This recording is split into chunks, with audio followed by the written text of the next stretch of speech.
How we doing, Every Baptist Churches? This is Travis, your Church Revitalization Catalyst with a weekly update. I wanted to highlight something from the book Comeback Churches, a couple years old, by one of my favorite authors, Ed Stetzer. And this book is looking at those principles. What are the things that make a biblical church who's on the brink of collapse and in plateau? And I'll be quite honest, we've all been thrusted into some kind of plateau with COVID-19. And some of those folks won't be back. And he wants to know what are the principles that make those churches kind of turn around. And so here's what he gives us, right? He gives us this. I want you to listen to this.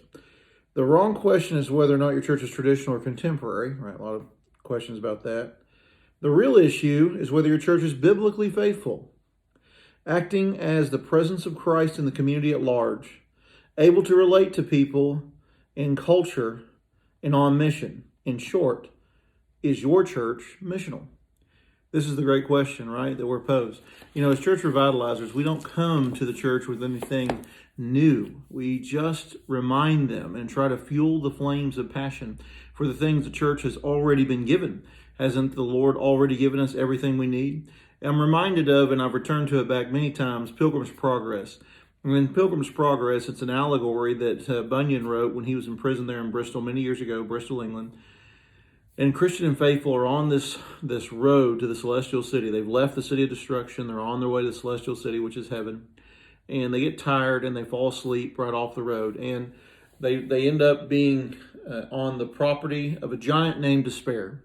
Many of us are prone to that during this season of COVID and moving through that, especially as the cases are on the rise right now.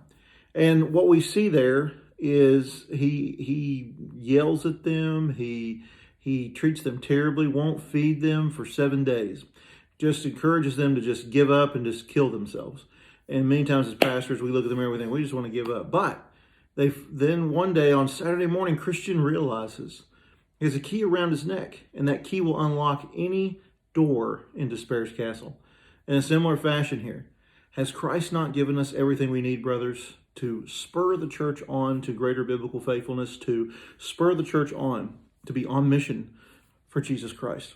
Don't give up. Hang in there. You have been given in Christ all you need to lead your church, not leave your church, and continue to point them to being missionaries here in Avery County and in the mountains and beyond.